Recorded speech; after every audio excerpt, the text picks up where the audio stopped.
Hi YouTube, it's me, Shadi Creates, and today I want to hop in and talk about this piece a little bit and also talk about crushes. So here we go. I feel like at the ripe age of 25, I'm supposed to have a lot of things figured out, and I should be adulting like a real adult, whatever that means. And that entails dating and relationships. There are times in my life where I go without crushes, and I forget what it's like until one day it happens all over again. All of a sudden, it hits me out of nowhere. I'm always too aware of myself, too aware of a certain person, the fast heartbeat, my nervousness around this person, the automatic glancing at them, the inability to feel like a normal human being around them. As an adult who has had a few crushes, I definitely say that I do turn into an elementary child who has a crush. That certainly doesn't go away. It makes each day you see them more exciting and it adds more warmth to my heart. But it definitely feels weird feeling this way about another person as an adult. Like, what do you mean my heart stops every time they say my name or stand too close? I think most people who are single enjoy having crushes because it's fun or something. I wouldn't know. I'm not one of those people. As a single person, I hate having crushes on people.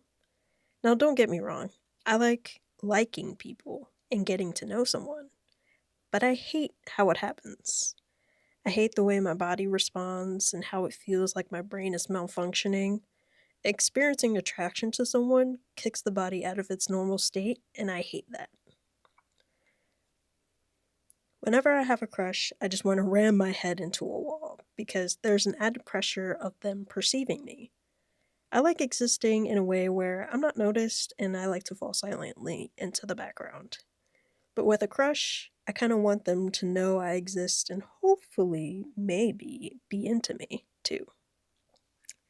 But they have their own ideas and thoughts about me, which I can never know about from the outside. That is, if they're even thinking about me. That's what I hate most when it comes to crushes. The unknown. I'm already bad at reading people, and people have a hard time reading me. And I prefer that people communicate what they are actually thinking and what they actually want instead of playing games. But this is the wrong way to be when you want to show or communicate interest in someone.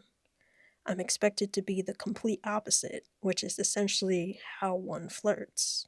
And flirting communicates interest in a non overt way.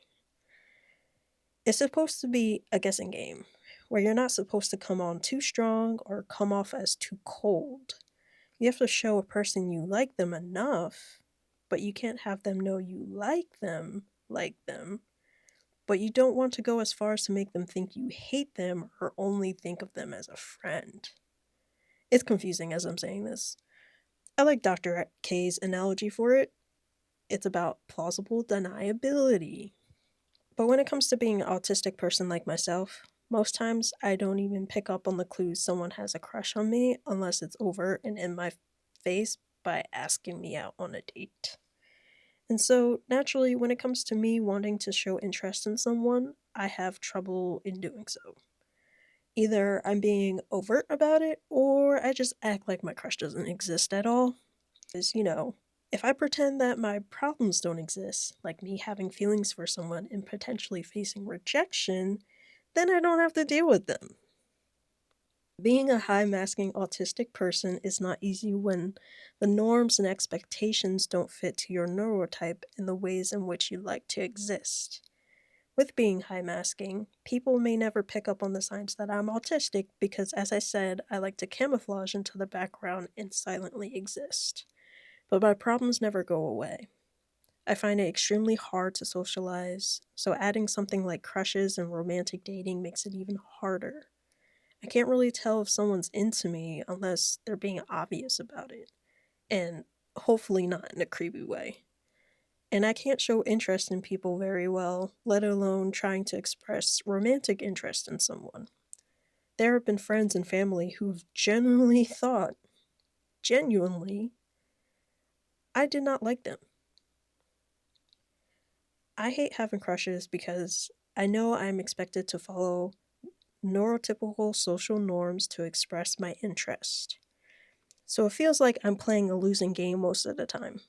So I like to assume my crush doesn't like me back just to make things easier of myself. Plus, I can be more of myself and mask less when I think my crush doesn't like me back. And that's how I deal with my crushes. How do I date? I don't, despite wanting to. And so the struggles are real out here as a high masking autistic person. And since I hate having crushes, I made this piece instead of dealing with my own emotions for another person. I don't know, but at some point when I was drawing this portrait pose, it made me start thinking of the Queen of Hearts, and I started developing a story in my head for her as I was drawing, as a way to encompass all that I was feeling about my crush. I wanted to have the intense stare with the swirling of the eyes to really show the borderline obsessive thoughts I start to have about my crush, and how my attention is seemingly always on them when they're around. It's all consuming. They really do become the apple of your eye, and it's hard to get them out of your head. And I went with the Queen of Hearts, not only because Alice in the Wonderland from 2010 was my favorite movie as a kid, but because I like the intensity she seems to have as a character, especially when she declares, "Off with your head." It fits the intensity I feel when having a crush. And with the Queen of Hearts, I decided she was younger in the painting to play on the fact I feel like I go back in time whenever I have a crush. I feel like it's a very childful instead of childish experience to have, rather than me saying childish. I like the word childful because it's not childish, it's just childful. It's full of child energy. Anyway, it reminds me of the picking of flower petals, the love me or love me nots while sitting in the schoolyard during recess. But despite making her younger, I made her more of a teenager, where she kind of has the angsty edge to her, and she's growing into who she is, becoming more confident and daring when it comes to love. I hope you enjoyed this video today. I hope you enjoyed me drawing and talking. It's a new video format I want to try out. Yeah, so if you liked this video, give it a like, share it if you like, comment if you like. I'm just kidding. um, and subscribe if you want to. I plan on making videos like this in the future. So that's it for me. Hope you have a great day, night, evening, wherever you are. And that's it. Peace out.